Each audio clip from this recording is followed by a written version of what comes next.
বড় কথা আপনারা জানেন যে নওশাদ সিদ্দিকী ভাঙড়ের প্রার্থী হয়েছেন এবং গত কিছুদিন আগে কিন্তু একেবারে নওশাদ সিদ্দিকী তিনি কিন্তু নমিনেশন ফাইল জমা দেওয়ার পর একেবারে ভোট প্রচারে কিন্তু ডুমকে এবং সে নওশাদ সিদ্দিকী একেবারে যেখানে যাচ্ছে জনজোয়ার যাকে বলা হয় সেই একেবারে সেখান থেকে একেবারে প্রতিটা প্রোগ্রাম থেকে তৃণমূল কংগ্রেসকে একেবারে কড়া ভাষায় হুঁশিয়ারি দিচ্ছেন।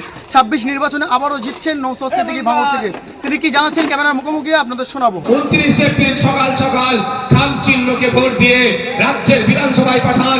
যেভাবে ৫ বছরের ধরে আপনাদের সাথে আপনাদের পাশে থেকে আপনাদের সাথ দিয়েছি, সুবিধা অসুবিধাতে আপনার পাশে এসে দাঁড়িয়েছি, একইভাবে যদি মনে হয় আগামী ৫ বছর আমাদের এই নওশাদ সিদ্দিকী আমাদের পাশে থাকুক, বিপদে আপদে সামনের সারিতে দাঁড়িয়ে বুক চিতিয়ে লড়াই করুক, তাহলে মায়েদেরকে বাবাদেরকে বলবো আর অন্য কোনো জায়গায় হাত দেওয়ার দরকার নয়।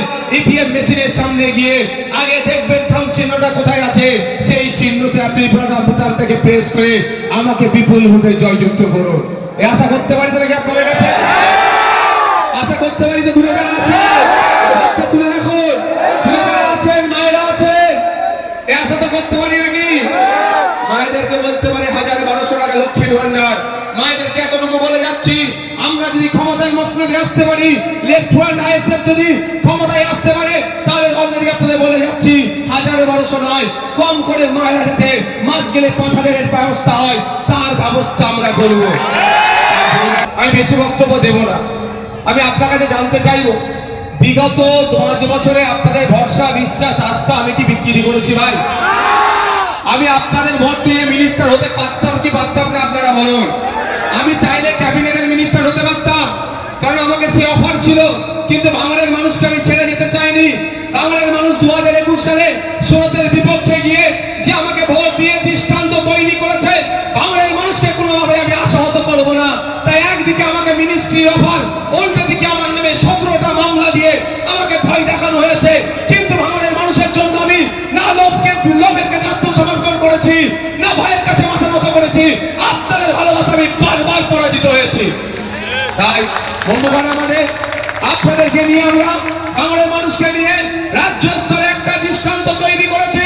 এখন রাজ্যের যে কোনো প্রান্তে থেকে কলকাতায় মানুষ আসুন ট্রিটমেন্ট করতে, যদি তাদের রক্তের প্রয়োজন হয়, রক্ত যদি না খুঁজে পায়, রক্তের ব্যবস্থা না করতে পারলে ভাঙড়ের বিধায়ক, ভাঙড়ের আইএসএফ নেতৃত্ব এবং ভাঙড়ের সাধারণ মানুষের সাথে তারা যোগাযোগ করে যে তারা রক্ত অন্য কেউ জোগাড় করতে না পারলেও ভাঙড়ের লোকেরা তাদের রক্তের ব্যবস্থা করে দেবে।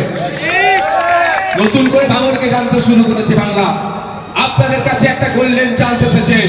একদিকে নটোরিয়াস ক্রিমিনালকে দাঁড় করিয়েছে, ওকে হারিয়ে এবারে বুঝিয়ে দিতে হবে বাংলার মানুষকে যে ভাঙড়কে মডেল হিসাবে দেখো। ভাঙড়ের পবিত্র মাটিতে কোনো গুন্ডা মস্তান নটোরিয়াস ক্রিমিনালের জায়গা নয়। ভাঙড়ের মানুষ তাকে ভোটে জিতাবে না, বরঞ্চ তাকে ভোটে হারিয়ে দেবে। বন্ধুগণ, আমি বক্তব্য দীর্ঘায়িত করব না, আমি শুধু আপনাদের কথা বলবো, আগামী ২৯ এপ্রিল আসছে দিন, খাম চিহ্নে ভোট দিন।